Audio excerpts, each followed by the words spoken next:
Okay, we are live. Hi, this is William Ramsey. Welcome to William Ramsey Investigates. On today's show, I have a very special guest, a returning guest. His name is Igor Sarsky. Last name is spelled Sarsky. And if you're watching this on Rockfin, you'll just see one of our older shows. Our last show we did was with Jim Smith, but this will be our fourth total show solo. So there's 3 other shows we've done. I've included the transcripts of 2 in my book, Global Death Cult, so you can read those if you're interested. And I'm also going to add the interviews with the Adam Waffen member Theodore to the book as well once I do my second edition. So I might as well mention that I'm raising money to put together a documentary on that subject. So I kind of have all the information. It should be easy to compile, but if you're interested in supporting that project, please go to Indiegogo. Just look up Global Death Cult. You can email me or go to my Patreon. I have a lot of posts on my Patreon page about that project, but it should be done. The turnaround time should be very fast. I don't expect it to go past April at all, actually. And we're almost at March. Today is February 22nd, 2023. 27th, excuse me, 2023. But he has a lot of updates. A lot of things are going on. You know, strange things are happening in the world. So I'm delighted to have him back. So Igor Sarsky, welcome back to the show. Thanks for having me, Will. I enjoy being here. Cool, man. It's always great to talk with you. Super informed. Like you were the one who kind of told me about the Order of 9 Angles. That sent me down a path of research, which actually led to my most recent book that was published 2021. So it's due for an update. So much has happened, even in the last couple of years. There's a lot of information to be added to that. But there are things happening in the world, like these. We were talking kind of the pre-show. These recent cases in Chicago and Minnesota and all this stuff. But where do you want to get started? Where do you want to lead into everything? Sure. So, I mean, it seemed like the first video we did was pretty well received. For people who kind of haven't seen any of our previous videos, we pretty much focused on the Anton Long manuscripts, which are essentially the canon. As most people know now, the canon that birthed the O9A ideology and inspired like all future writings, all contemporary O9A paragons and their writings are all inspired by that original canon, which makes it such a particularly interesting thing to research. Yes, very much so. Very much. So that canon could best be described, as we said in our first video, as kind of Satanism elite, and it's stylized for people who view themselves as a higher class or noble person, kind of in political or in social stature, kind of stylizing itself kind of as authentic Satanism when compared with more mainstream or public versions of Satanism. So we talked about how the main object of the philosophy was to affect aeonic change, or is to affect aeonic change.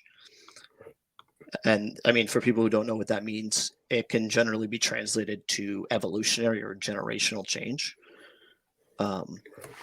which is not a unique occult concept to the O9A. Right. Crowley talked about aeonic change as well. He believed in the new aeon of Horus. So aeon is kind of like thousands of years, a completely new era in human events. Yeah, long-term change as opposed to short-term change. And I think it's also very common in Scientology as well, that type of, thought process. What differentiates kind of the O9A's form of Satanism over more mainstream brands is the fact that they advocate extreme measures to achieve this aeonic change. So a lot of other brands of Satanism or brands of the occult, they're into aeonic change in some way or form, but they're not really that extreme in the sense that they're not willing to kill people to achieve their goal. Right. So, or at least openly say it, right? So they may have the concept of aeonic change, like some of these other characters. Crowley definitely did. Parsons and Hubbard were kind of people involved in creating a whole new magical worldview. But yeah, none of those people overtly advocated flat out selecting an offer, right? Or yeah, well, I think just it's too dangerous in general. You have to operate kind of like the O9A operates to be able to do that, kind of like open source. Everybody's using a pseudonym. You don't know who's writing, any particular individual, who's writing under which synonym, when, at what time. Like there's speculation that Anton Long or Myatt, who wrote under Anton Long in the 60s or the 80s, between the 60s and the 90s, after that, there's speculation that somebody else was writing as Anton Long, and I think that there's actually good evidence to that effect as well. Interesting. And what, Stephen Brown too was another pseudonym. And But that's the only way that they could ever get away with that, right? That type of literature.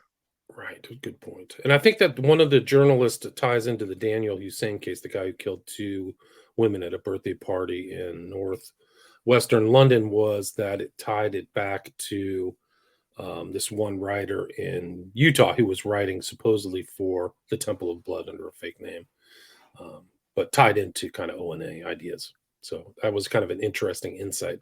His name was... Is that DeSimone? Yeah, DeSimone was the journalist, and the guy who was writing in Utah was the rug cleaner. I forgot his name right now. I see his face. It was the guy who was writing about, your wishes will be granted by some demon. Are you talking about Sutter? No, he wrote for Temple of Blood first. But he was a Utah Satanist who wrote, it was... I think I know who you're talking about. It's not coming to mind though either, yeah, which is odd. It'll come to me in a second. So one of the most controversial aspects about extreme measures to achieve aeonic change that exist in the O9A kind of Anton Long manuscripts is this particular form of extreme negative eugenics called culling, or human culling, which seemed to be quite a popular topic with a lot of people. It's kind of a topic that kind of supersedes the O9A and kind of bleeds into other areas of the occult, and neo-Nazism as well, in terms of negative eugenics. So this quote by Anton Long kind of, I think, perfectly encapsulates how important culling is to the doctrine, which, I mean, I don't think a lot of people who are researching the O9A impress upon how important they place this aspect of the philosophy. And if they did, they probably would realize, or they probably would come to the same conclusions that I do, that there's some danger here with potential real life crimes. But so the quote is that culling is one of the primary things which serves to distinguish us, our sinister kind, from those who pretend to be sinister, of the left-hand path, or who describe themselves as Satanists, but who lack our inner sinister nature. And that's an Anton Long quote from the culling texts. So the analysis of that is essentially pretty simple. It's pretty straightforward. It's that if you're following the O9A and you're a true O9A follower, you have to believe in the culling doctrine. And anyone who doesn't isn't truly sinister in nature. They're not real, right? So for just from that quote alone, anybody who claims to be O9A, they're either claiming that they've called, or they're just not technically O9A from Anton Long's standards, which I think is important, because at the end of the day, people who are reading this, impressionable people, you have von Neudegems of the world who are reading this this doctrine, they take this as gospel, right? Right. So trying to find, let's see, Daniel Hussein. This is the guy who did Lucifuge, Rosaphile, or Rofaxile, or whatever. That's the guy who killed these 2 ladies. But he was tied into a guy who was writing for the O9A, according to Daniel DeSimone, or how you pronounce it. Yeah, I mean, we can kind of get into the Temple of Blood. We didn't really talk about that. There's been a lot of recent research about federal connections to the O9A. I'm fine getting into that in a little bit. Let me just finish on this tangent. Yeah, go for it.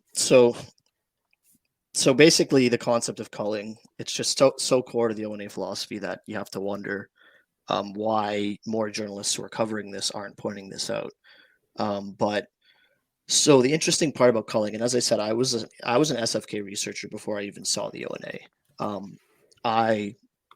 The reason why people are so interested in the connection between the O9A and the SFK, and the reason why our first video was so successful, is because people see the connections between the victim typology of a culling victim and the modus operandi of culling victim, of how to achieve a culling. And they see the connections in real life. And it kind of resonated with them a little bit. And I think I kind of want to I want to kind of like expand a little bit about that, expand on that a little bit, because at the end of the day, that's where people were most interested.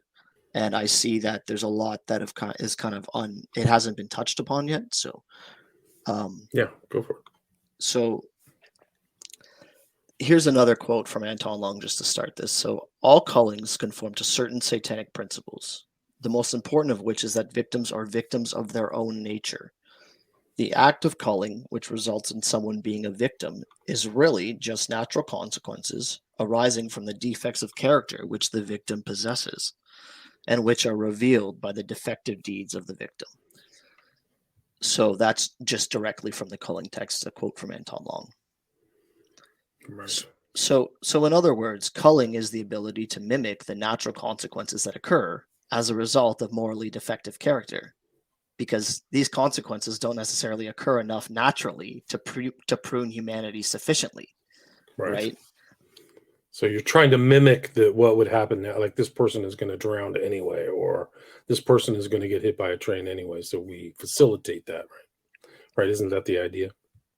Correct. And that's what's so interesting about the SFK killings, is that the victim is believed by the general society to have succumbed to a drowning accident as a result of the fatal flaw that they personally have, which is alcoholism, degeneracy, decadence, whatever you want to call it, whatever kind of term you're going to refer to it as, but it's just their inability to have morally strong character. They put themselves in poor situations because of their bad character, and they end up being drowned. It is a natural consequence, right? People perceive alcohol and water to be, very dangerous when put together. Right. Yes.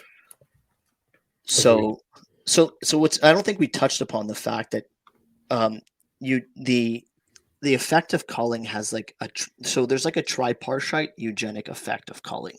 So in general, people think of the utilitarian aspect of culling, right? Which is one part of the tripartite, which is the concept that humanity will be physically better off by eliminating certain traits from the gene pool, right? Purely utilitarian. And the second part of that tripartite is also kind of easy to understand. It's the aesthetic aspect of it, right?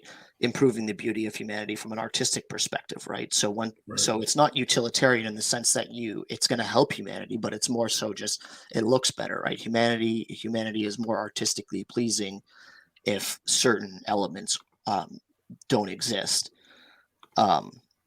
which is an interesting aspect, because there is a lot of talk about aesthetics as it relates to eugenics, and how, essentially what eugenics is art, right? You are essentially trying to make humanity more beautiful, or more stronger in general, or more beautiful by shedding off ugly elements of it. And the third, so those are the two parts that people understand, right? The eugenics, or the utilitarian, and the aesthetic part of culling, right? That's kind of where they think it ends. But in reality, those are the two least important parts. And I'll definitely like your opinion on this, but the reason why I believe they're the least important parts is because it doesn't actually affect fully what they want to affect, which is aeonic change, right? So if you find, if you kill a victim, let's say you go out and shoot a victim in the head, it's a victim that is, perceived as a burden on society. It checks the boxes of the utilitarian, it checks the boxes of the aesthetic, but really, what change are you affecting with one person, or let's say 1,000 people? I mean, it's a drop in the bucket, right? Around the world, there's still going to be degeneracy, there's still going to be people drinking, there's still going to be bad morals, and society's still going to be going crashing down, if that's what you believe. So why would killing a couple people have any killing, let's say, a very, very tiny, minute percentage of the people that you believe are wrong and are the bad element in society? It doesn't do anything, which is why you need the third aspect, which is the psychological aspect. Right. Interesting. I finally found the guy's name. E.A. Coetting was his name. That was the guy Yes, named Daniel. But co-editing. they're saying that guy was a member of the O9A. So they removed him off of this stuff. But yeah, that was D. Simone. That's him right there. His name is Matthew Lawrence. It's weird. I was in an interview with that guy, Truth Stream Radio or Truth Frequency Radio in 2010. Isn't that weird? Did you? And that was before. Yeah, that was way before you were doing O9A work. So you had no idea. Way before. I had no. I mean, he might not even have been writing for the O9A. Quitting accepts being in the organization. One book states he joined with an American cell of the notorious British Order of Nine Angles and shoved himself beyond morality and humanity. Wow. That's his admission, according to this. So beyond morality is the aspect of nihilism, right? So that's a big part in kind of, left-hand path Satanist. And it's not nihilism in the sense that, everything is worthless, so go out and drink yourself to death. It's nihilism in the sense that you want to reduce everything to a intrinsic value of zero, or you want to reduce everything to a basic value of zero, so then you can turn around and use your senses to assess what has intrinsic value and assess intrinsic value to certain things from the basis of zero, as opposed to the basis that society places on certain things like things that aren't necessarily don't have any intrinsic value, but are present in society, which is kind of like that. That's how nihilism works into the thought process. Is you want to reduce everything to zero, but then you want to assign your own values, become your own god, like the Nietzschean kind of aspect of it, right? Right. So Nietzsche is very important. But just to read this, Coetting's works openly discuss and encourage murder. One of his texts he recently promoted on YouTube advises people to study terrorist methods, quotes the Moore's murderer Ian Brady, and states, always remember the first rule of murder, never kill a person that you have a reason to kill. The text was written for an American Satanist group, Temple of Blood, whose violent material has appeared as an influence on 7 young men recently convicted of neo-Nazi terror offenses. So they're advocating for motiveless killing. Right. What does that sound familiar? Very familiar. Part of a larger British organization, Order of Nine Angles, its extremist material advocates child murder, sexual violence, with members appearing at the sites of dreadful crimes to celebrate what happened. Wow. Crazy. So we were talking about the psychological aspect, and that's the most important because it changes the way people think. And as a consequence, it changes how they live their lives, how they raise their children, how future generations think. It's the most important element of culling because each specific death in of itself is only the removal of a very minute percentage of the problem. The only way to truly affect evolutionary change is through the first two elements being checked, but also through the psychological element and how the death or the tragedy is perceived by the public and how it affects their perception and their their psyche. And this kind of leads into Greek tragedy, which is a very important aspect of kind of the occult. And Anton Long himself is, known for translating Aeschylus and Euripides. And what's so interesting about Greek tragedy is it gives you perfect insight into the psychological aspect of culling and why the perception of the death, right? So we go back to the quote that I read about Anton Long, is that the act of culling, which results in someone being a victim, is really just natural consequences. So he's basically saying that that's how it has to be perceived, right? It just has to be perceived as natural consequences, right? They were a degenerate. They put themselves in a terrible position, which is not necessarily true, right? I've been a very big advocate of that the victims are stereotyped for their lifestyle, but that's the way people perceive it, is that the victim had a fatal flaw, and as a result of their fatal flaw, they succumb to drowning. And that's why this leads into Greek tragedy, because that's very similar to Greek tragedy in that the actual purpose of Greek tragedy on the stage was to allow certain feelings and lessons to be felt and learnt by the audience within a safe confines of viewership. So the viewer the purpose of drama from the beginning, right? It all goes back to Greek. Correct. Aeschylus, Greek stuff. Yeah, wow. And that's what the smiley face means. Smiling through tragedy. There's a tragedy component to the smiley face, the esoteric meaning of the smiley face. And I'm getting into that here. You just nailed it, because the psychological. No. You're right you're right on it, because you just hit the psychological aspect of it, which is the Greek tragedy function aspect of the smiley face killer, which is where I want to lead into this, which is where my theory gets interesting, because as I said, there is no culling without the psychological aspect of it, which is ensuring that the death is perceived in a certain way by the public. Right. And that validates the entire correlation or connection between the symbol and these deaths. That's correct. So So right from the beginning. Yeah. so the viewer kind of, as it relates to Greek tragedy and catharsis, the viewer of the tragedy, the person who's viewing the tragedy, or the person who reads about it in the news or hears about it from a friend, they superimpose themselves onto the tragic hero, and they kind of absorb lessons and feelings that the writer inserts into the story as a means to affect psychological change.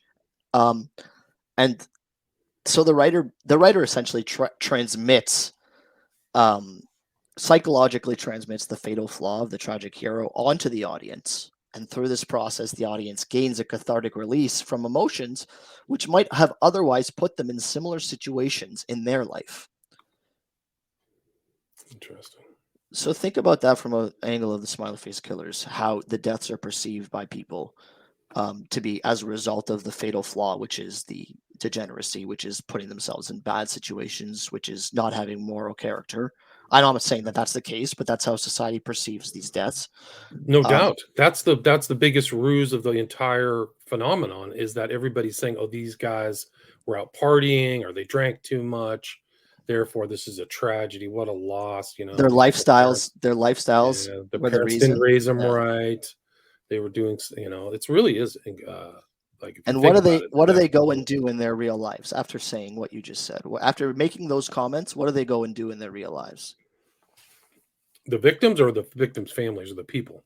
People in general, victims' families, people who hear about it, people who They make those just hear, oh, it's a comments. tragedy. That that was their own moral failing. That's what led to these boys' deaths. And then Right? psychologically, in their own life, they go and they live and they have it in their mind to not put themselves in that situation because they've already experienced it, like through a cathartic release, right? They've seen the death.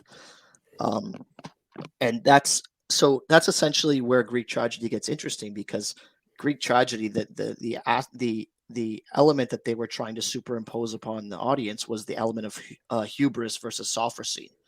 So the tragic flaw in tragedies was hubris, and they were teaching people not to be hubristic in their everyday lives, but instead exercise sophrosynic behavior. And sophrosyne is the antonym of hubris, and it can best be described, or it's defined as moderation. But that's also not just the Greek drama, but that's their philosophy too, right? Correct. This hubris, and they built the philosophy into Greek tragedy, and the Greek tragedy was the function in which people learned to not live hubristically, but instead exercise sophrosyne, because they might find themselves in the exact scenario the tragic hero was in, and they're going to be different. They're going to be better. They're going to change the way that evolution exists by raising their kids right and teaching their kids about the dangers of this and that, right? it even goes into Aesop's fables, right? So you have Aesop, yeah.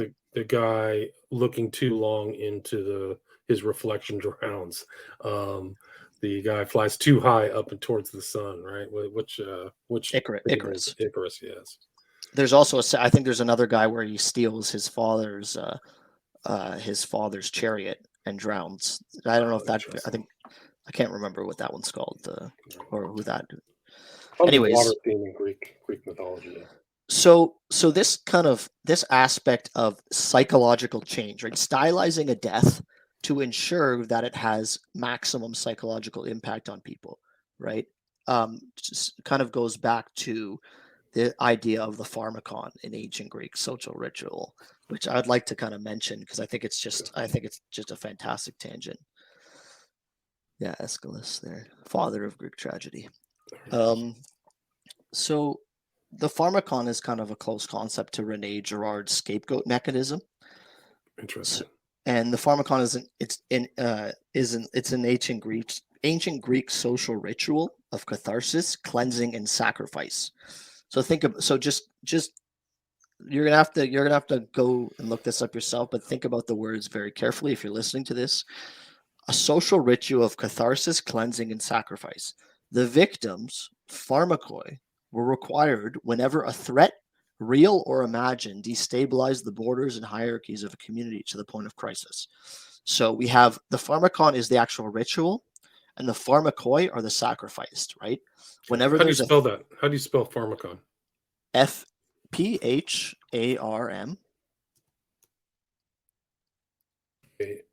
RM, yeah, and then AKON with a K, with a K instead of a C. Yeah, there you go. Concept intro of Jacques Derrida. Pharmakon, and where that needs to be the remedy, poison, or scapegoat. There you go. So it's very close to the idea of it's rooted in the word pharmacy, right? So I'm just reading a passage here from a scholarly article. So pharmakon is an ancient Greek social ritual of catharsis, cleansing, and sacrifice. The victims, pharmakoi, which is spelled the same way but with an I instead of the N at the end, pharmakoi, were required whenever a threat, real or imagined, destabilized the borders and hierarchies of a community to the point of crisis. So whenever a community was in a crisis, they had to commit this social ritual to cleanse individuals in the community. Wow. And that goes back to Girard, right? He said that scapegoating is crucial to societies. Correct. All societies have a scapegoat. Yeah. So, Jewish. I mean, you can just go all the way through all the wars, the Holocaust, the Christian. I mean, what do you call it? The Armenian genocide. These were all scapegoats. These are all people like, we got to get rid of this poisonous thing. And so they're scapegoating people within the O9A philosophy too, right? Scapegoating the, what do you call it, Homo hybridati or whatever they call it. Correct. So whenever there's a threat, real or imagined, so some of the threats can be described as disease, war, famine, lack of resources. When there's a crisis that disrupts the community to the point of escalating, quelling this becomes a psychic and social necessity to avoid irreversible damage. And so how do you quell it? You could quell it through the pharmakon ritual.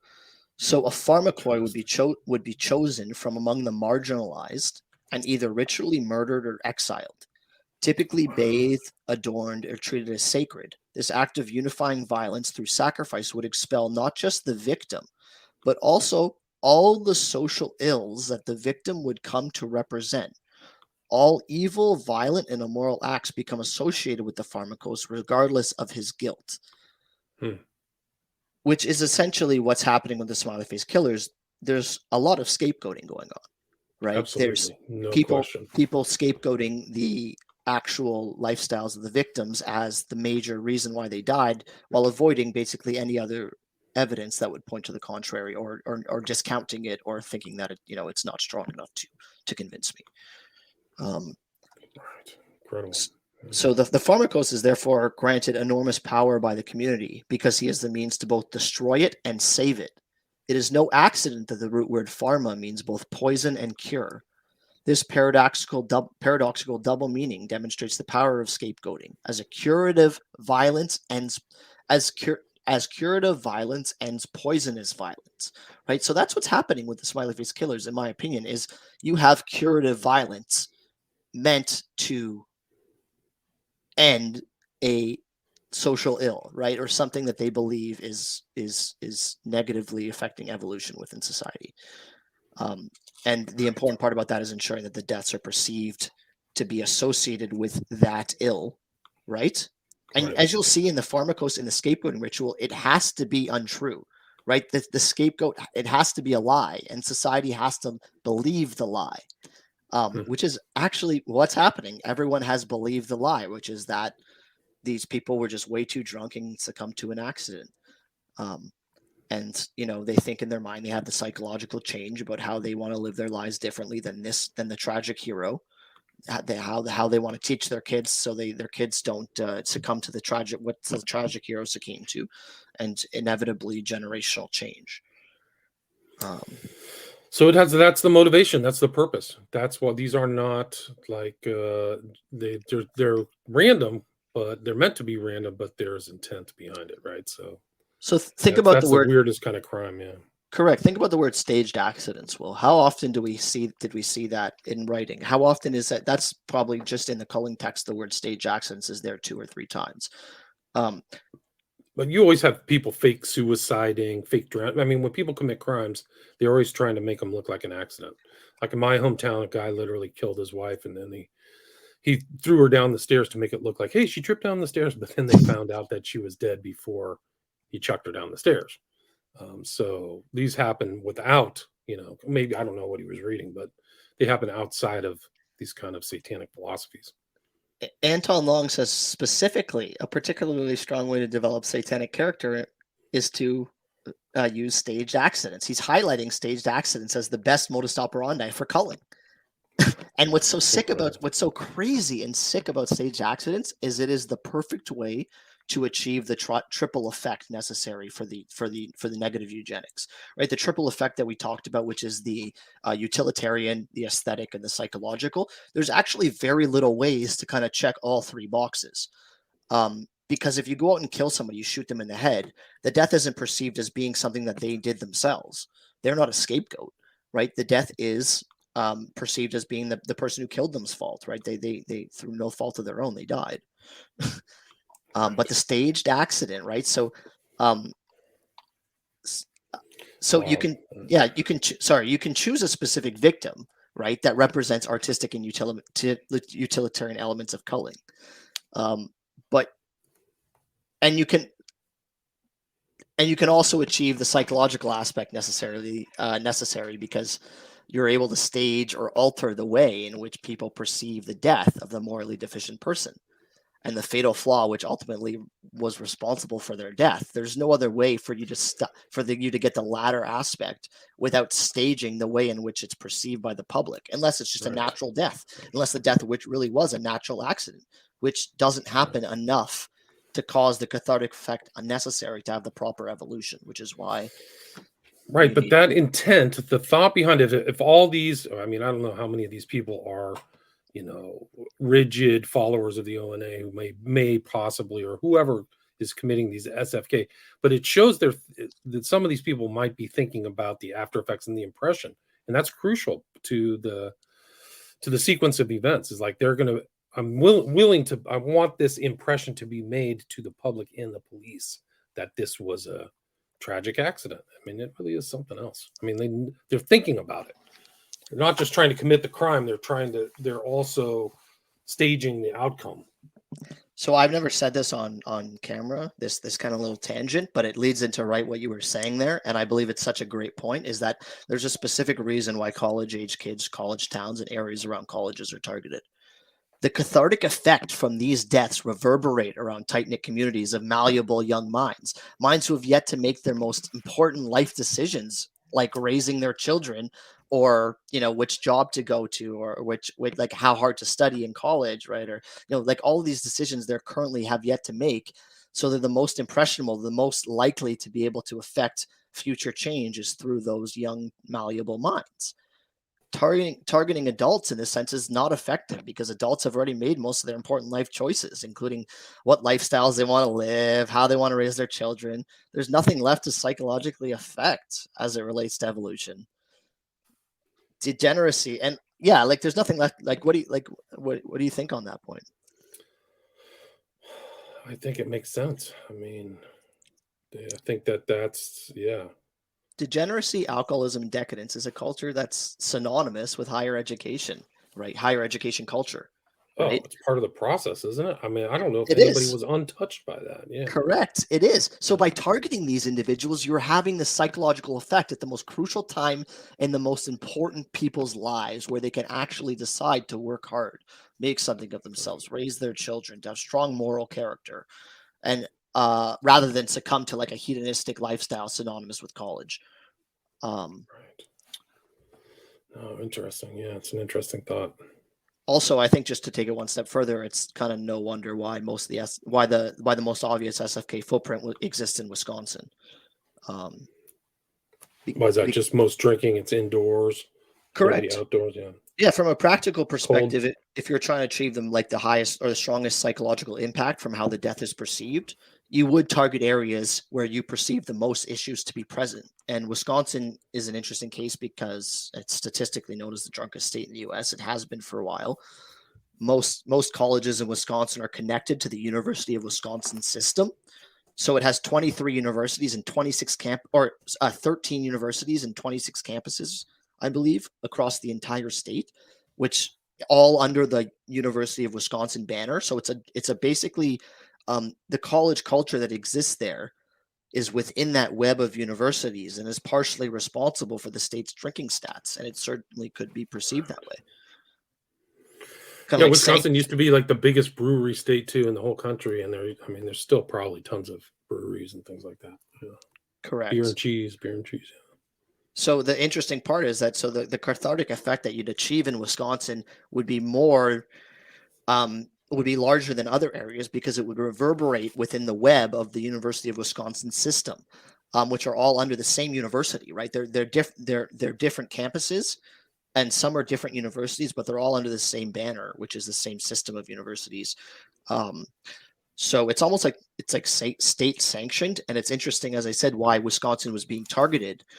The killers were looking to have the maximum effect on the way people, viewed that lifestyle. Makes sense, assuming that that these are all people who've come across this ideology. Yeah. Well, that's what's interesting is I think you know about the satanic letters of Stephen Brown, obviously. I think you did a whole chapter. Exactly. I mean, that satanic letters of Stephen Brown, it's pretty obvious that the culling doctrine is not unique to the O9A. And rather the O9A was just a vessel which transmitted this kind of like oral esoteric knowledge to the public in writing. So it's hard to say that it's just the O9A that you have to be worried about because he's talking with the Temple of Set and Aquino, and he's basically saying that Stephen Brown said, Aquino, we know that's what you guys do in the inner core of your Temple of Set is these kind of murder type stuffs. So. And Aquino was chastising them for releasing it, saying it's dangerous to release this type of information. Right? Right. So that's a good point. It's not just the O9A. It's not just the Order of Nine Angles. It's just that these ideas have gotten out. I mean, the other thing is that, if you look at this whole case with Daniel Hussein and E.A. Quetting, it only came to my attention that this guy was part of the Order of Nine Angles after this Daniel Hussein killed these women back in 2020. So that's just another example of like where these ideas come to a certain. Credit to Daniel D. Simone, or however you say his name, but that he surfaced this knowledge of this guy, E.A. Quetting's associated with the O9A and the Temple of Blood. Yeah, and a lot of people realize that this kind of negative eugenics thought process stems way deep into neo-Nazi thought, and goes all the way back to the Ahnenerbe in World War II and von List and all these guys, right? Right, and Hitler, the whole bit.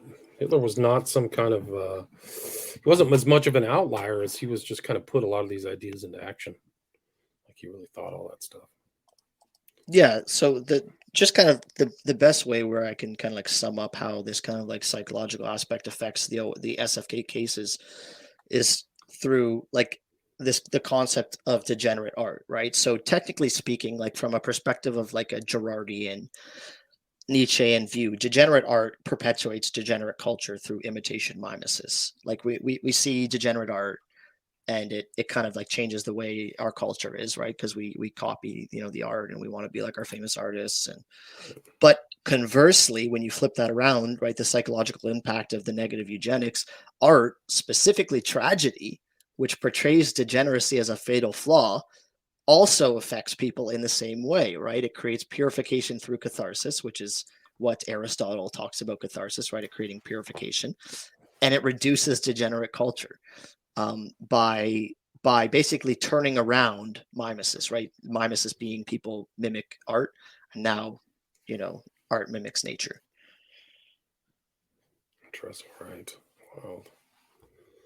So, we can start chatting about the SFK now. I just kind of wanted to No, but it is interesting. I mean, you've done such great research into that, like the philosophy, the sensibilities. You can just see it pervades all of Maya's talk, and the entire O9A is all that. I mean, it comes out of Nazism. It's no question. It's Nazi occultism. So people don't think it's dangerous though, which is crazy to me. I mean, they see the O9A, they see that there's this joint federal report out saying that it's very dangerous. They see that in 2010, Sennholt estimated that there was only a couple thousand adherents, but since then you have people like Sutter, Chloe, and Brett Stevens who have just come out with crazy O9A literature, crazy amounts of O9A literature and writings and videos, or not videos, internet and literature campaigns. That's how I would describe it, right? Because not all of it's literature. Some of it's more like zines, I guess, or like pictures and stuff, like paintings. But there's like in the last 13 years, there's been a huge campaign to make the O9A more visible. And with the work of these three individuals over the last 13 years, since Sennholt made his kind of like, assessment, I mean, the exponential growth factor of the internet and the fact and how hard these guys have been working to pump out literature makes it really obvious that this couple of thousand quote by Sennholt in 2010 is just has gone crazy by now. It has to have. Yeah, no, it's definitely bigger than that, no question. I mean, you can just look at Ed Sheeran's Bad Habits, which I've kind of rewatched again and again. It's even worse than I thought. But I mean, imagine reaching 500 million people with one song, at least on YouTube. God knows how many people have listened to the song on the radio or wherever, other things. But he's exposing people to total O9A doctrines, man. Incredible. Yeah, I mean, I think if you want to, we can chat a little bit about the O9A and the Fed connection. Okay, let's do it. Because that's been real. I mean, I know a lot of people that are interested in that and just that, right? They're wondering, why are the Feds interested in the O9A? Why are they in this? Who are they targeting? Are there murders that we don't know about? Right? Because the people think, okay, if the Feds are involved, surely there's a lot of murders, but we haven't heard of a lot. Only recently we've heard of a bunch, right? We've heard like 3 or 4 in the last couple of years. But quite frankly, it doesn't make sense because you're thinking, why are the Feds involved? Feds have technically been involved for a long time, if you believe some of the research, which makes you think, you're like, okay, where's the fire? If there's smoke, right? Where's the fire? So I think like the O9A federal connection, probably, you can correct me if you kind of disagree, but it probably stemmed from the Myatt Gladio connections. Right. Combat 18. Correct. And there's kind of like a research. Nothing's been proven, right? Because the fact that Myatt was a Gladio member, which was proven, part of a Gladio group, doesn't really prove that he was a Fed. Right? Yeah. He admitted it, but it doesn't prove he's a Fed. It just is strong. It's a strong indication that he was. But there's other proof actually, and I think that we've kind of touched upon it before. And I think that there's probably pretty good indication that the O9A was potentially created originally as a honey trap to target the extreme side of National Socialist currents that were involved with Colin Jordan in the 60s. And this opinion is kind of based on the coincidence of Savitri Devi and Myatt being in Jordan's circle at the exact same time that the O9A was purportedly created. Interesting.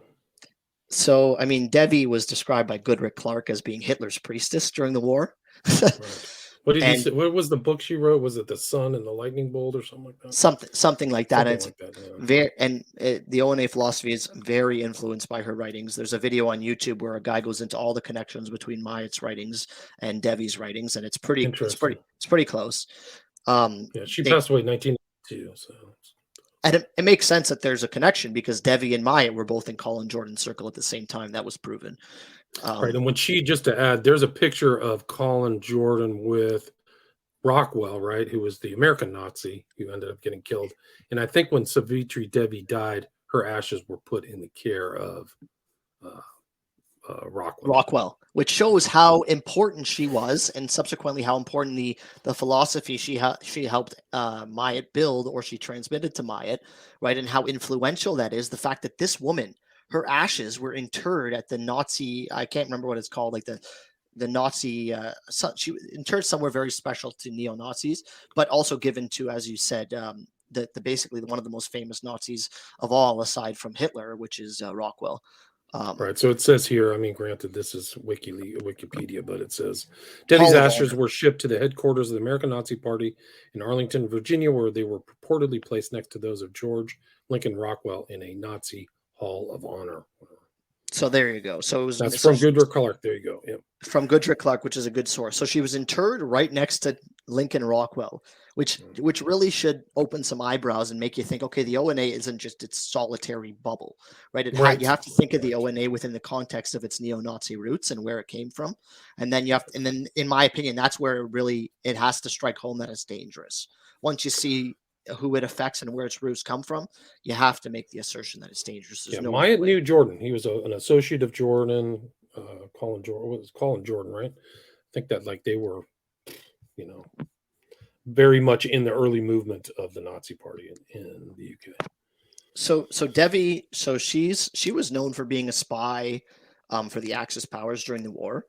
But I think what's so interesting about her is she seemingly faced no repercussions for her involvement with the Nazis. When they were trying and hanging people in the Nuremberg trial, she was somehow free to travel across Europe and stay active within the National Socialist movement. This is not possible, in my opinion, if she hadn't flipped or been working for the Allies in some factor.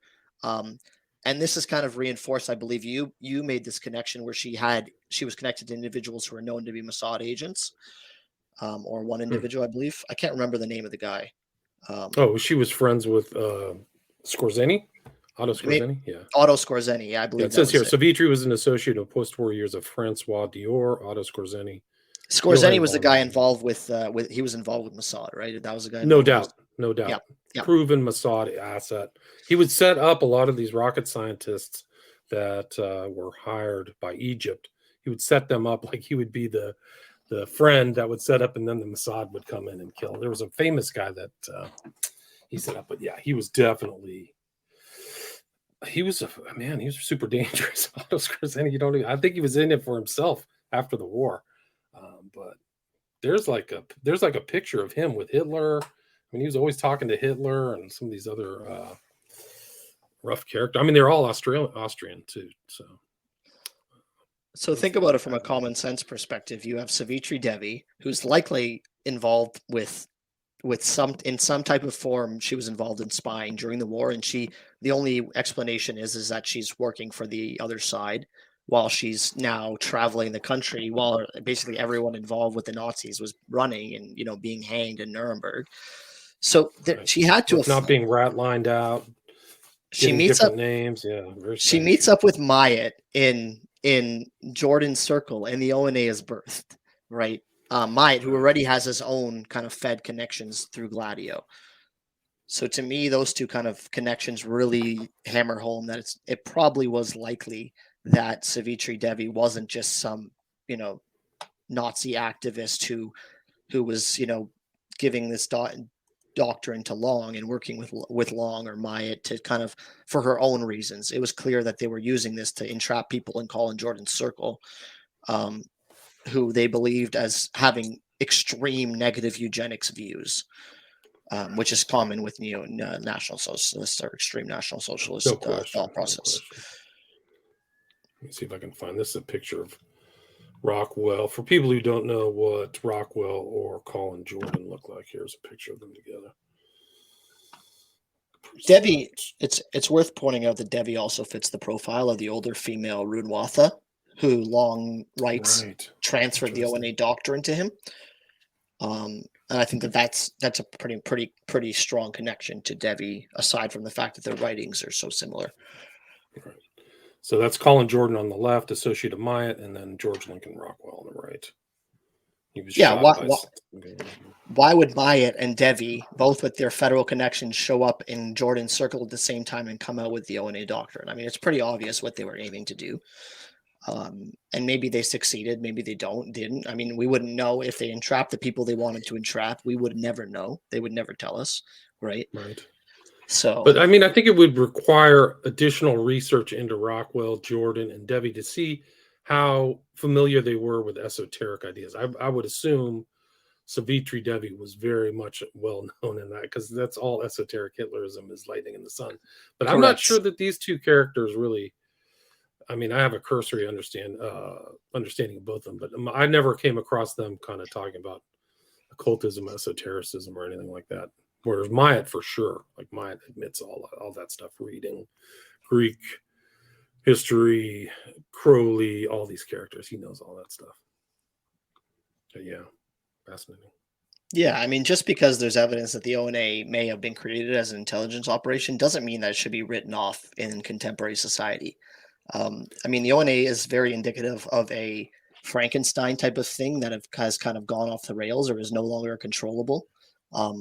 And I think you kind of see that with what's happening is you have lone wolves who are reading these doctrines, and they have these lone wolves like von Nudegem and Meltzer. They have no idea whether the O9A was originally a operation or not. They have no idea whether Long is serious or being manipulative with his writings. They don't know. They just read it, make a common sense interpretation, which is what my interpretations have always been, just common sense interpretations of what Long is trying to say.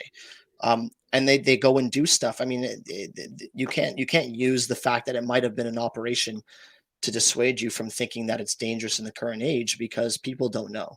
People who are going to absorb this, they just aren't aware of whether or not it is fake or not. It was originally fake or not. I mean, right, but its ideology still is applicable, right? People are still reading it. It's obvious that whatever they unleashed has real world consequences. There's no doubt about it. And those guys are clearly not Intel assets.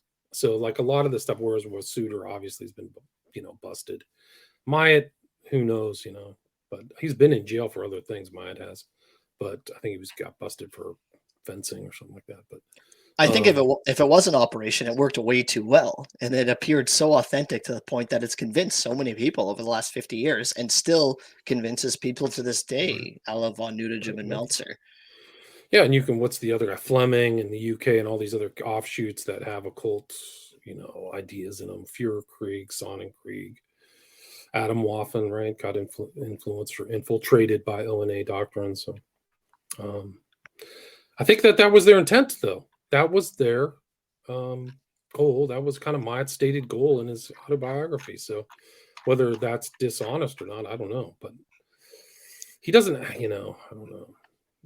Just my interpretation of Myatt has always been common sense, because I want to keep it common sense interpretations, because that's how I view people, like just a typical Joe, when he reads these things, how he's going to view it, right? And what his interpretation is. I'm not making any I'm not getting creative with my interpretations. I usually like to read a quote by Anton Long, and then I'll analyze it. And I think that my interpretations are very common sense, and that should scare a lot of people, because you got to think who else is reading this and having the same common sense interpretation, and they're a lot more dangerous than I am, right? So and there's known kind of intel books that have been put out. The Protocols of the Elders of Zion was put together by Russian intel, but people are still reading that like it's real, right? They think that this is one of the most effective anti-Semitic, anti-Jewish propaganda pieces ever made. So, what's this idea? Like, they're putting it together with the idea that they want to accelerate things, subvert things, and kill off the people they don't like.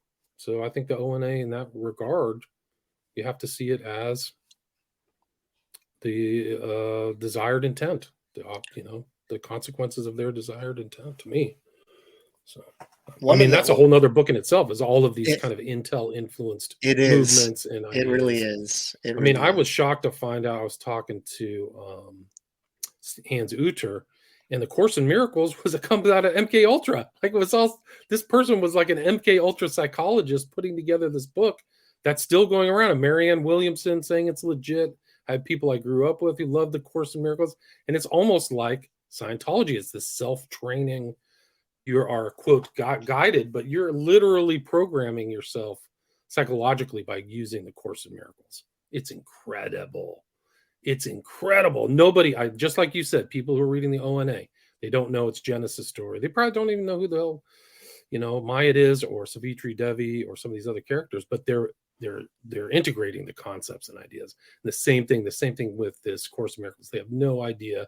I would say 99% of the people who come across A Course in Miracles, which is a very well put together, it's almost like its own Bible. That I would say 99% have no idea that it has an MK Ultra, behavioral science, psychological background at all. Think about how amazing just that is. I mean, I know it's out of the context of, it's within the context of this conversation, but just the idea that there's this book out there that's supposedly providing you with spiritual insight was literally out of like a funded program from the United States government. It's incredible. So, Well, it's clear that the feds are still involved in certain O9A circles, and it makes sense because the federal involvement within like National Socialist and neo-Nazi roots goes so far deep. yeah, I mean that it totally makes sense that they're poking around groups that are extreme negative, that have extreme negative eugenicist views. So there's it's no also, doubt. I mean, we can talk offline. I don't like to give away government things I think are government ops, but some of these there is public research. There is public research for that, though, right? We're not just speculating. There is the DeSimone research, right? Which doesn't prove it, actually, because if you read the research in itself, it only proves that someone is accusing Sutter of being a federal asset. There actually is no tangible proof that he has been a federal asset. There's no log sheets or anything like that would prove it. There's just some guy in a court case accusing him. Well, it's not just some guy. It was an attorney, right? It was an attorney for one of the people who went to jail. So correct. He's a member of the court, but I think he had specific numbers of what Suter was getting paid, right? Wasn't that revealed or something at some point? That Suter made like 180,000 over 15 years or something. I don't know. That's an interesting. I don't know if I saw Freedom of Information. I'll have to go back and look because I'd like to. I think that it was exposed in the. Yeah, was it? Yeah, no, it was exposed in the court documents. I think it was something the government handed over. I've got to go back and double check. I have it in my book. So let me see. It was the reason they put it is they had an unnamed person, but the reason they thought it was Suter is because they know that he was busted for a silencer, right, in 2004 or 2005. So I think that's how somebody said, hey. It was like somebody who was getting charged knew that it said it was probably him. And he's always under suspicion. He had been under suspicion for like 20 years. And it makes sense. The Temple of Blood was the most extremist in terms of the literature, and they were very public with it. So, I mean, the thought that the feds weren't already in there is very far-fetched, is more far-fetched than the fact that the feds were in there. So that kind of comports with me. And I think at the end of the day, that has to scare a lot of people as well. The fact that the feds are in there or the chance that the feds are in there, because I mean, the footprint, their ideas and symbology, like the footprint that can be found online with their ideas and symbology is so massive. Right. You take any specific O9A or Anton Long word that's kind of like, known to him, or you type it into social media, or you type in certain things about the O9A, and you get all kinds of social media accounts, WordPress accounts, private websites. And it really, really puts it into perspective that it's impossible for everyone to be a Fed, right? It's just too large. It's gotten out of the box, and it was too successful. And I think that's the scandal. If it was a operation to begin with, is that it just worked too well, and it convinced too many people, and it still convinces people to this day. And as evidenced by the footprint that exists online. What happened? This is in the court case. It was the Caleb Cole case from 2021, and it was the FBI told the defense counsel for Cole that they had a confidential informant as part of the investigation on Cole, paid him handsomely. Since 2003, he has been paid over $140,000 for this work. More importantly, the CI has been paid $78,000 plus $4,000 since February 2018, which almost entirely coincides with his work on the investigation into Mr. Cole and Adam Waffen.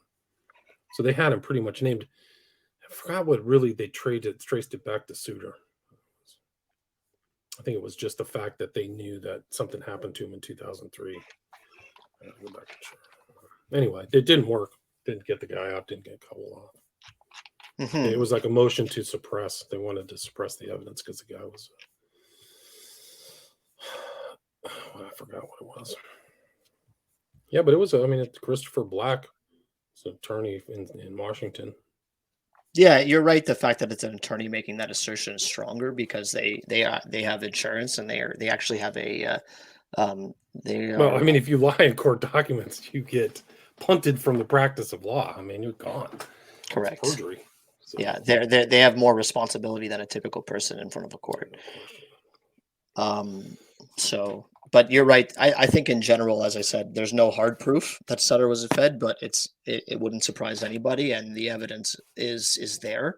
It exists. So, well, here's another interesting informant. I had another guest on who talked about the Rockefeller family was secretly financially supporting what was it, George Lincoln Rockwell. So he was getting money from like some elites to do what he was doing. So he could have easily been puppeteered too, like just another Nazi, or with elite support. I gotta find that guy. He had a really interesting book. I can't remember his name offhand, but it was about this island where like the elite go and hang out near Washington D.C. and it's almost like Robert Mueller hangs out there. Like it's just this whole kind of secret, non-spoken about aristocratic island where so many people just hang out and talk all the time. But one of the Rockefellers was there. Can't remember. Anyway, so these guys have some interesting backgrounds. But yeah, Savitri Devi was pretty remarkable. It says here that she was part of the Sicherheitsdienst for 4 years. Part of the intelligence agency of the SS and Nazi Party. that's the point I'm making. So I don't think anybody's made that point already. People have talked about the Gladio connections to Myatt, but at the end of the day, that's actually not the strongest point that Myatt was a federal asset. The strongest point is that you have Savitri Devi, who is clearly an asset. I mean, goddamn, it has to be a 99 percentile in my opinion, because you're not traveling Europe at that time, engaging in all these National Socialist without giving out information, meetings. She's basically a National Socialist activist after the war. Right. There's no way. Everyone was running and hiding, right? They were hanging anyone who was even tangentially associated with Hitler, let alone a fucking spy. Yeah, Skorzeny almost got greased. I mean, how he got out was kind of a mystery. Like somebody pulled some strings for him, but he might have pulled strings for them. Yeah. So you have this basically Savitri Devi, who's basically like a 99 percentile involved with some intelligence operation, getting input into Colin Jordan's circle. Myatt's there, who already has his previous associations with the Feds, the Gladio connection. And then they combine together, and then the O9A doctrine is produced right there at that time. Right. So that to me is stronger evidence than the Gladio connection. Although the Gladio connection, I think some other researchers have kind of proven that anyone kind of involved with that likely had ties to federal operations. Right. I mean, they were kind of quasi-federal operations anyway, right? I mean, that's my understanding of all the different Gladio groups all throughout Europe had kind of fascist, if not outright fascist connections. Mm-hmm. CIA was supporting all of it too, my understanding. Through fake, funds and fake fronts, things like that. And as I said, I think that's the most interesting question or point to make about the O9A is that if it was likely started as a intelligence operation, you have to assess how crazy out of control it's gotten to the point where it's basically just leaked. It's now open source. Nobody. I mean, multiple people have written under Anton Long. Multiple people have written under Chloe. Nobody is who they say they are 100%. It's gotten so out of control where it's impossible for somebody like von Nudegem, who's reading this, to decipher that it's fake. It's impossible, and they read it to this day, and they believe they adhere to it. And they believe it's gospel, or it really is what it purports to be, which is an elite form of Satanism. That's kind of the point that I think people need to realize is there's some kind of weird thing here where this got so far out of the bag. It was such a good operation. It was built so well and stylized so well that it basically just was way too successful. And it cannot be reined in, right? I mean, you see the Feds are trying to rein in certain things by they're doing what it's obvious what they were doing with Sutter. They were publishing very extremist material and trying to goat people into contacting them. It's the same thing that Chloe was doing, very, very similar, right? Publish certain controversial material and stylize it in a way where you're hoping that people who are thinking similar will contact you and will get on your radar. And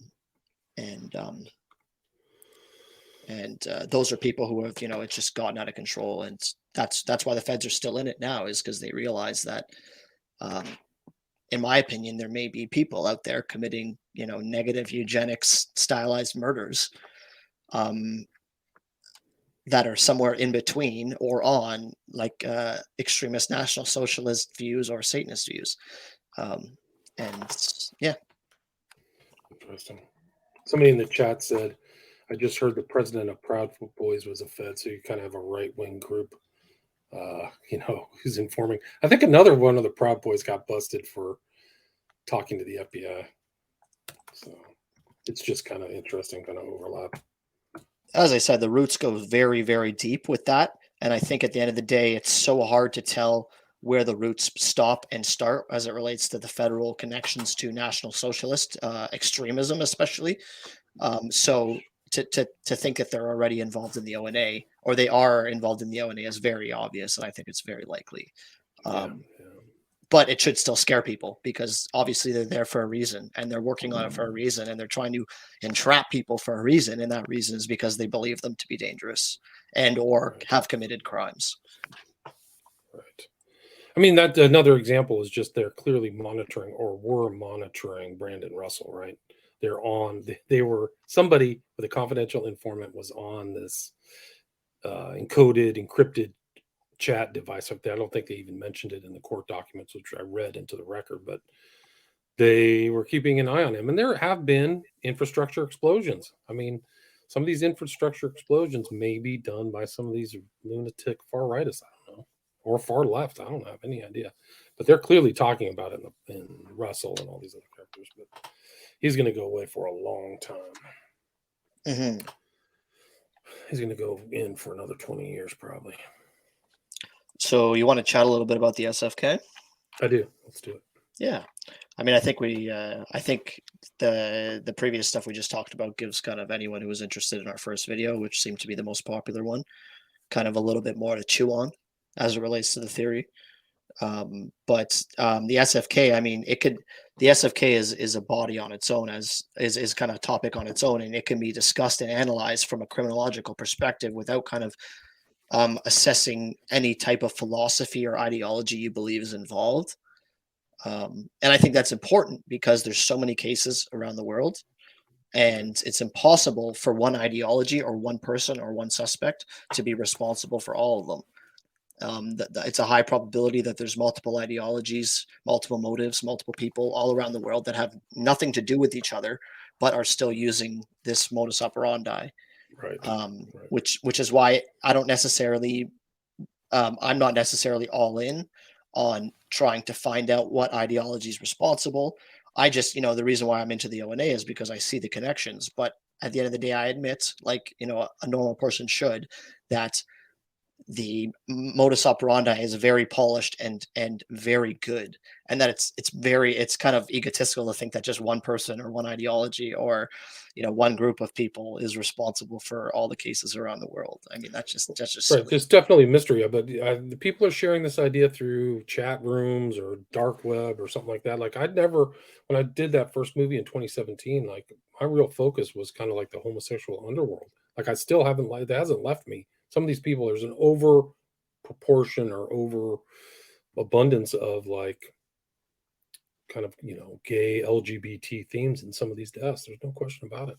So those may not even have anything to do with this kind of esoteric Nazism, O9A Nazism. They just view the footprints that other people have left for them, right? They're watching the news, they see how other people get the job done, right? And then they use the same modus operandi, right? And I think we talked about this, that the modus operandi can be superimposed into multiple motives and work very well for those motives. Right. I think there was even one with a girl, she died in the river.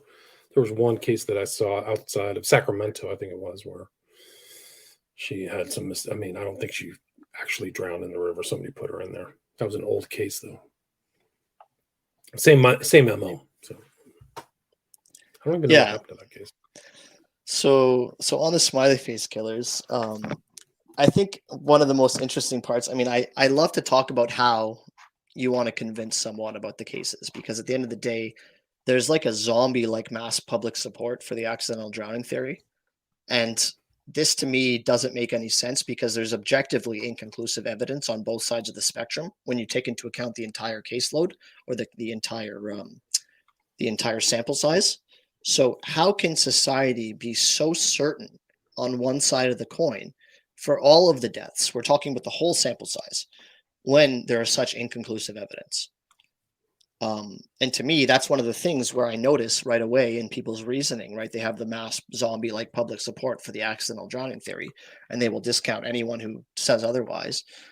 But it's simply negligent reasoning for society to blindly discard the potential for foul play without prima facie evidence being present on either side of the argument, right? It's kind of like their zombie like narrative is kind of like erroneously substantiated, and it's kind of hindered intellectual desire to find the actual murders that exist within the caseload. Because, I mean, we're talking about the whole sample size. It's almost certain, because of how even the prima facie evidence is, that there's a mixed case. The caseload is mixed in terms of there are accidental drownings and there are murders in the caseload. The question is, you have to find which ones are which and what differentiates one from the other. What you can't do is what society is doing, is taking the entire sample size and putting it under one ilk, which is the accidental drowning ilk. And there's not enough evidence to do that. And currently, I believe, I mean, nobody has proven otherwise, that there is enough evidence to take that stance. And also, most people repeating the accidental drowning mantra are not aware of the arguments supporting the foul play theory. Right, that's true. Right. I mean, these arguments don't like tip the scale completely towards foul play, but they kind of reinforce the notion that it's ill-advised for society to blindly accept the prevailing narrative. And so I kind of want to go into that a little bit. A point you mentioned recently, I can't remember where, was, and I believe we talked about that in the first video, was the fact that there's no evidence of the person entering the water. Right. In any of the cases. So we have a large sample size. Let's say that 2 to 500 cases. We're talking 2 on the conservative end, 5 on the liberal end. Cases where there is zero prima facie evidence as to why or how the person entered the water. So, I mean, I find this particularly interesting because for critics, so given the sheer number of relevant cases, right? We know there's a lot of cases, right, Will? Yeah, 300, 400. Critics of the foul play theory argue that serial killers would have already been caught by CCTV or witnesses during the abduction or drowning process, right? So for these critics, the lack of real and electronic evidence of abduction is kind of like a nail in the coffin for proponents of the foul play theory. And they use it kind of like as a shield, right? Okay, so there's no evidence of abduction, no evidence of drowning, right? There's no CCTV footage, there's no witnesses. So it can't be that because there's just been too many cases. Nobody's that good, right? Nobody's that successful. To me, this is faulty reasoning because the same argument can be equally used to discredit the accidental drowning theory.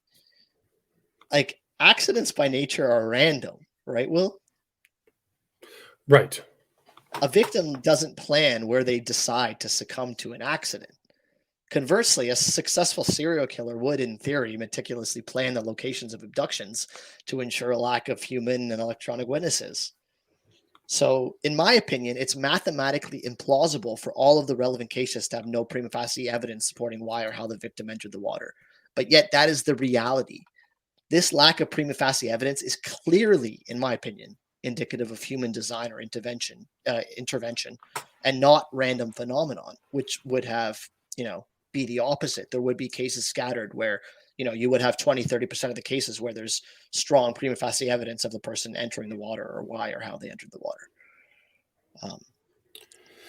Right. I mean, but also the other thing is that there's the assumption that there's no CCTV evidence is an assumption because there might be that just cops haven't done basic groundwork to find it or look into stuff. Or they haven't connected it. I mean, we've made this connected it. We've made this. I go back to Stephen Port. The family went and said, "Can we see the CCTV?" And then they say, "Who's that guy walking with my brother?" Literally, the police bungled it. I think there's still an inquest going on. I don't think the inquest has been completed, but as to why the police bungled the Stephen Port and how many people Stephen Port actually killed. But yeah, so the assumption that there's no CCTV is it's false. Because they might pick somebody up on CCTV an hour before the abduction even takes place, right? They don't know. Like they could just be people loitering around. So I don't believe that. So if you take the entire sample size, it's the best way to analyze the cases, because when you think about it from a mathematical perspective, if there's a large sample size and a limited prima facie evidence in either direction, the Bayesian inference is that there's a split distribution. And that's what we have. We have a large sample size, and the evidence doesn't teeter in either direction, which insinuates that there is a split distribution. There's a split distribution between murders and drownings. Some are accidents while others are foul play. But what's happening is we see intellectual bankruptcy in the media because they're using one explanation for the entire sample size when the evidence doesn't dictate that much certainty. And even if let's say there's 20% murders, I believe the Smiley Face Killers are vindicated. Smiley Face Killer researchers are vindicated.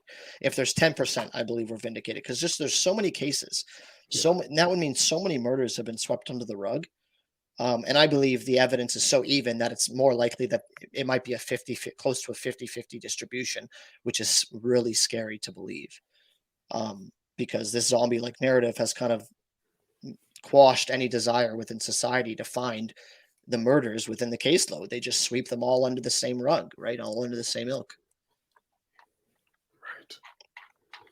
Right.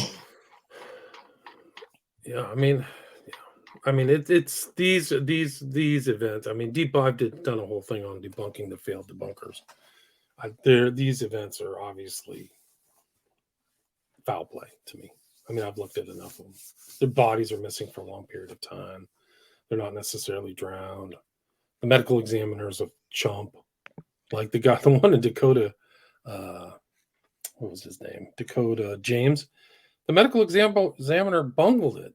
Totally bungled it. Totally proven by Cyril Wecht. I could have figured it out. I'm not a medical examiner, but I would have gone, what's that rope burn around his neck? It's obvious. Didn't even write it in the freaking medical exam. So, I mean, the whole country's infested with chumps. But that's a whole nother story. So that's another problem, really, with people being so certain about the accidental drowning theory, is that they're ignoring all of the investigative inconsistencies associated with the accidental drowning narrative. Right. Yeah. Right. So right. The narrative, the accidental drowning narrative, is clearly incongruent with many circumstances surrounding the nature of the disappearances. Right. No, it's almost actually laughable. It is laughable. Yeah. That's why I was kind of laughing as I said that. Yeah. In many of the cases, so a couple of the inconsistencies are really interesting. So if the first one being distance that the person has to travel. So in many of the cases, the victims found in a body of water were relatively far from the location where they were last seen. But so this is weird, because if the victim was sentient enough to walk the distance required to get to the accident location, how did they suddenly lose the sentient capabilities needed to exit the water after falling in? How did they fall in to begin with? Right? Because we're assuming that they're so drunk that they fell in, but yet they were sentient enough to get to that point, right, where they walked all that way and they got to that point. Right.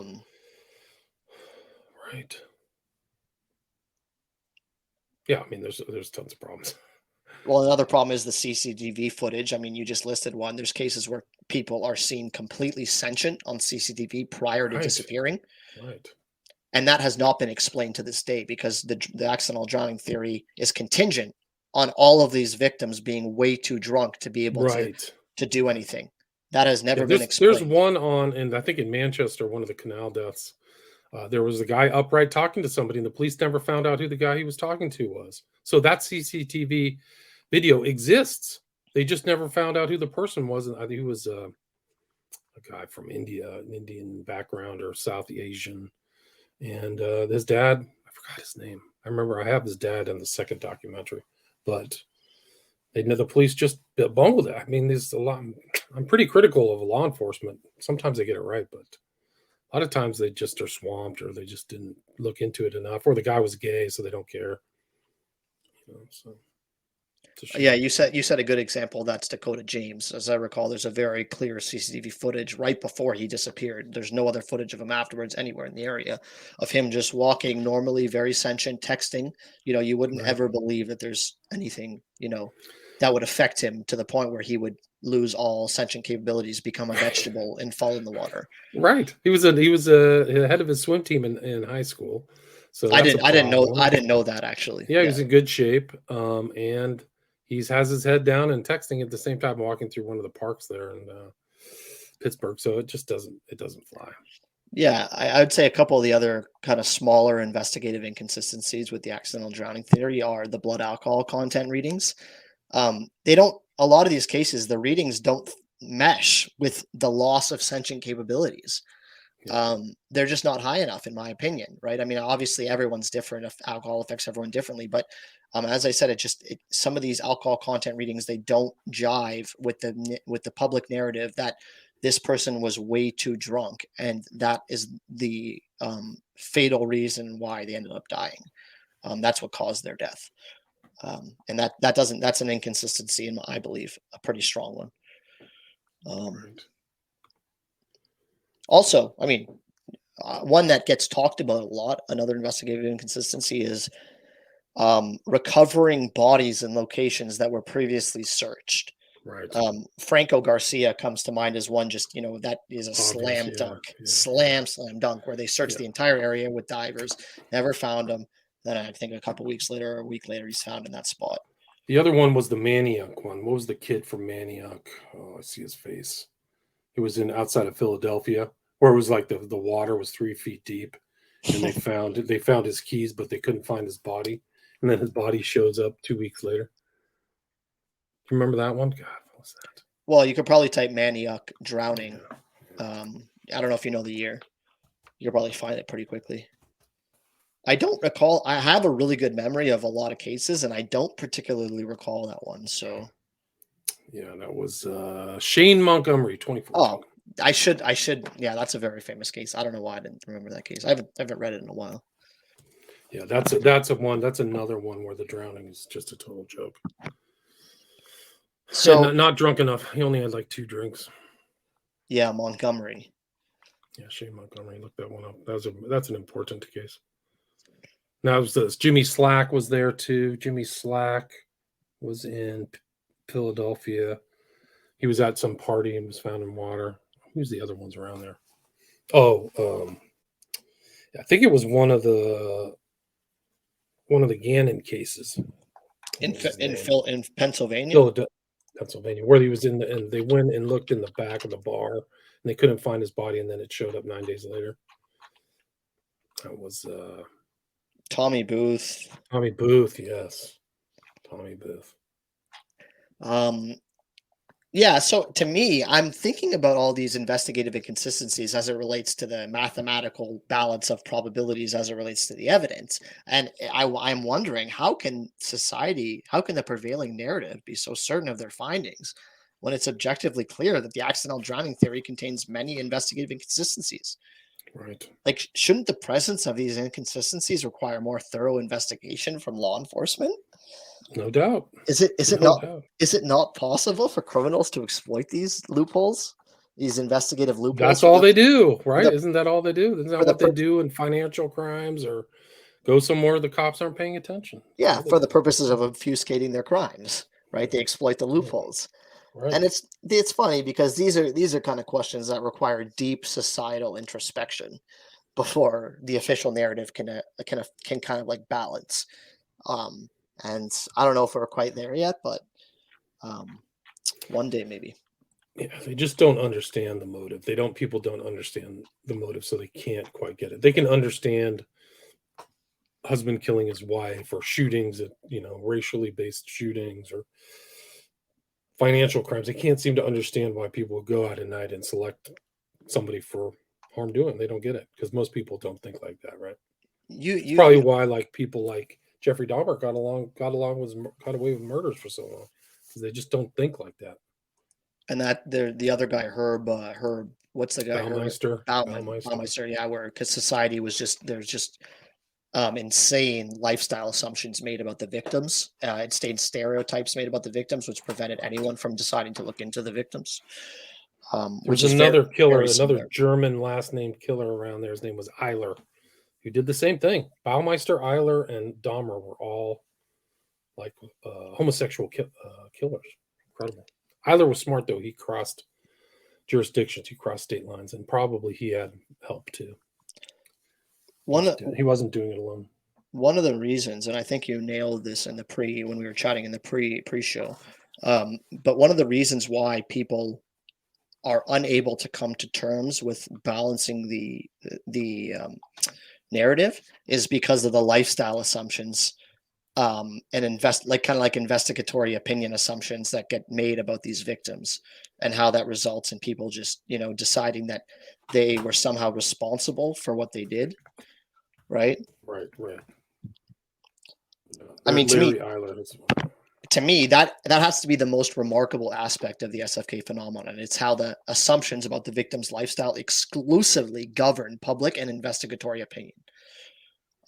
So, like in the eyes of the public and investigators, if the victim was unwise and immoral enough to binge drink and leave a bar alone at an odd hour by themselves, they are complicit in their ultimate fate. We don't need to know what happened to them. We just need to know that they were somehow in some way responsible, and thus they don't deserve justice, or they don't deserve a thorough investigation, or they put themselves in that scenario. And this assumption of complicity, right, the victim was complicit in their death, is more potent if the victim ends up in water, because it perfects the narrative surrounding the dangerous trope of mixing alcohol and water. Right. If the victim's not found in water, it's harder to have that same lifestyle assumption. But if the victim ends up in water, it perfects that trope, which is, when you're drinking, be careful near water. Right. Look at this guy's face, Baumeister. You would never think he was a full-on serial killer. I think he killed 23 people, at least 23. It's incredible. Yeah, Baumeister, so similar to the SFK murders. He would target people coming from bars or that he met at bars. He targeted people who who are stereotyped by police. Police throughout his entire killing spree believed all the victims had transient lifestyles because they were homosexual, and because of their lifestyle, that was the explanation for them going missing, was their lifestyle. It wasn't actually a killer. Which is what's happening with the SFK case. People are assuming that it's their lifestyle that killed them and not actually a killer. It took them a long time for them to catch Baumeister. And actually, he might never have been caught if he continued his modus operandi. He let one guy go, right? Interesting.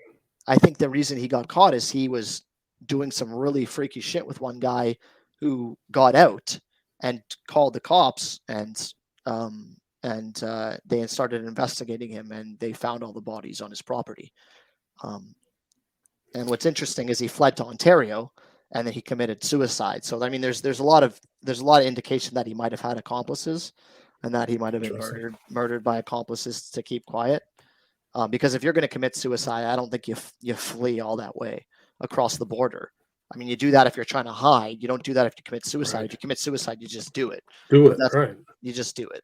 He was trying to go and hide. Maybe one of his accomplices lived there. Maybe that's where he was, told to go, hide, lay low, and somebody obviously killed him, in my opinion. Or he committed suicide, as possible, but somebody might have killed him to ensure that whatever was really happening with these cases didn't get out. Because I don't believe he's responsible. I don't believe he could have done what they said, which is 23 deaths all on his own. He buried them all by himself. He had no help. He didn't do it, with anyone else, right? He just, did all the digging himself. He, all the sexual mischievous nature stuff was all him, right? And it was nobody else, right? I don't necessarily believe that. Yeah. Yeah, I did another show. What was the guy's name? It was Kraft in the LA, killed like 100 people. And McDonough, who was the author of that book, said There's no way he could have acted alone, because somebody had to be driving when some of the bodies got chucked out of the cars. So some of these guys are working in tandem. Same thing with Eiler. It was Kolarek was her name. That's the author. But she's like, yeah, Eiler had this other guy who was suspected to be an accomplice, but they never busted him. And Eiler died of AIDS, I think, if I remember correctly. But yeah, Herb Baumeister. I would say the last thing that kind of prevents the narrative from balancing, despite the fact that the evidence is pretty even, right? It doesn't lean in either direction, is kind of like the economic and political perspective. Also, that kind of goes into the political aspect of the police culture. Right. Yeah. Hyper political, right? Hyper political environment. Yeah. I mean, it is understandable that politicians and law enforcement would, in the absence of evidence in either direction, lean heavily towards the accidental drowning theory. I mean, this ensures students keep coming back, politicians keep getting reelected, nobody gets fired, everyone gets promoted. I was talking to one guy, I think it was who was it? I've had so many interviews, but he said it was the Amityville, Jaws excuse, right? There's no problem in the water. There's no shark, right? Get everybody back here, right? And there's so much money involved in that, especially if we just talk about the Wisconsin cases, the fact that all the Wisconsin universities are under the same banner of University of Wisconsin, right? They're like called University of Wisconsin Whitewater, University of Wisconsin, Madison. They all have, University of Wisconsin, but they're where they are. And it's, it makes you think there's a whole network of universities there, the amount of money that gets poured in there. It's almost like the killers are making a statement like, we could be as blatant as we want. You still are not going to have any motive or any desire to call out your previous errors or the fact that, we've been getting away with this for 20 plus years. Don't you think it's the instincts of all universities is to keep all these negative tales on the down low? The first instinct is just keep quiet. They have publicists, right? And it's all about the money. I mean, the amount of money that must flow into this Wisconsin university with 23 campuses. Huge. They do not, and not only the amount of money that flows into the university, but also into the city, right? So you're talking about La Crosse, Wisconsin, where there was like 10, 12 cases in this tiny little area over the course of 15 years. And in that area, right, a city like that, they have so much money that pours into the actual community, bars, restaurants, clothing shops, right? It's a trickle-down effect, which completely would be destroyed if, they took a more reasonable stance saying, there is probably a reasonable chance that there's a mixed percentage within these cases and they're not all accidental drownings, which is probably the more reasoned stance that, they would billions. I would say billions of dollars. I mean, some of these huge university systems are bigger than some countries, like the amount of money too. And they play a lot of stuff on the stock market too. Like a lot of these universities have been upgraded for their positions in stocks and stuff like that, because they become kind of like financial institutions. They don't just take the money and put it back in, but they take all their funds and gamble on the stock market. It's pretty amazing. But yeah, anyway. So I want to say this as well. So obviously we're talking about the economic and political perspective. I mean, it's pretty obvious that there's an obvious criminological exploit or loophole that this creates. And I mean, theoretically, obviously we know how the Smiley Face Killers work, but theoretically a killer could take advantage of this financial and political influence, since it appears to preemptively limit or quash any discussion of foul play as it pertains to a particular subset of victim, right? So as long as you're targeting a particular subset of victim within this financial and political climate, you are able to dissuade discussion of foul play. And I believe that that's a criminological loophole, which obviously the Smiley Face Killers, in my opinion, have been taking advantage of. Yeah, no doubt. They're getting away with it. Yeah, the mainstream narrative is just way too certain of its findings, despite a lack of prima facie evidence. There's too many strong political and monetary influences at work, which are primarily concerned with establishing a narrative that doesn't threaten their careers or perpetual cash cow, right? Given the sheer number of applicable cases, it's almost certain that this type of anti-investigatory narrative and behavior has resulted in many, many murders being hidden from the public.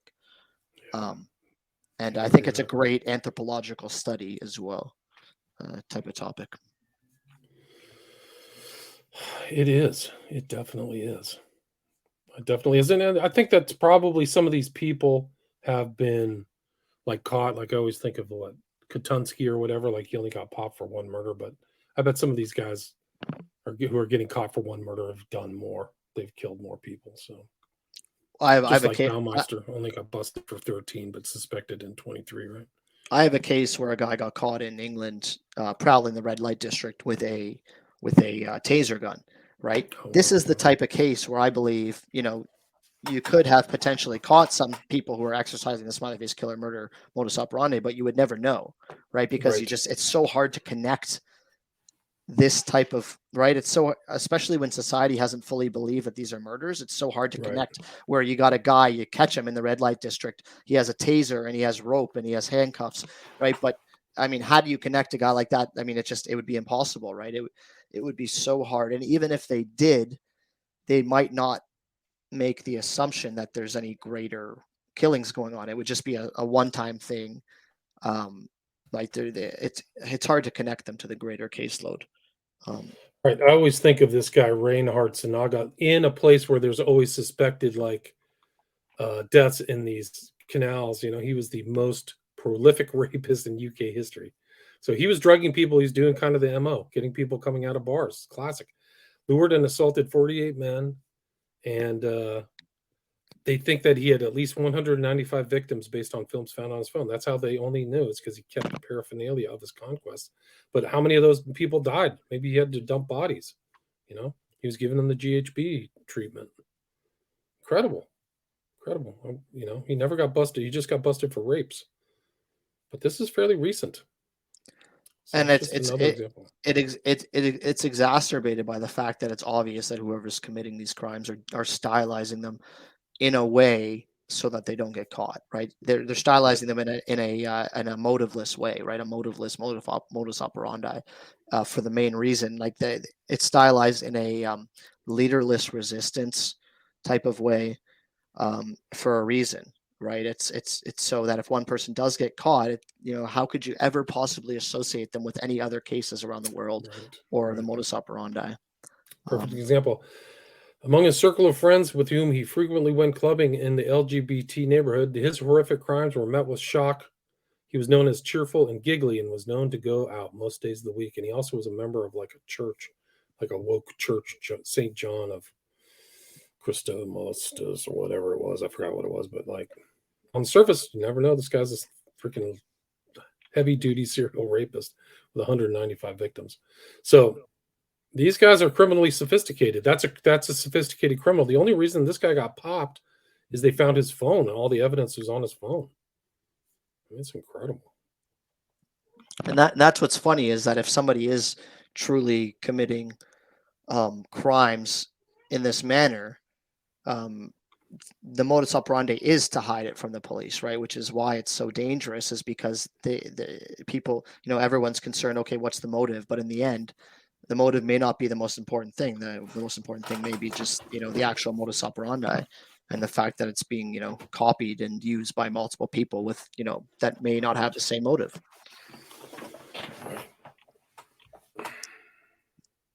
My cat is being a pest.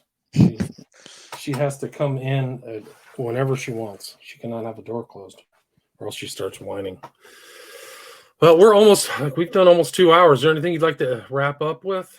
No, I think we've done a good job. I appreciate you having me back. Yeah, my pleasure. And I always like to talk about the SFK or the O9A. Those are two topics that certainly interest me considerably from a criminological and from an anthropological perspective.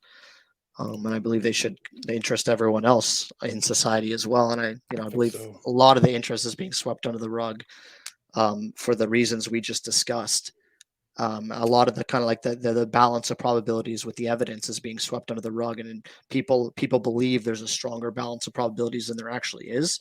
as it relates to the accidental drowning theory. And I believe if people knew that it was as balanced as it was, the narrative might start to change, and they might start to realize that there are murders in these caseloads.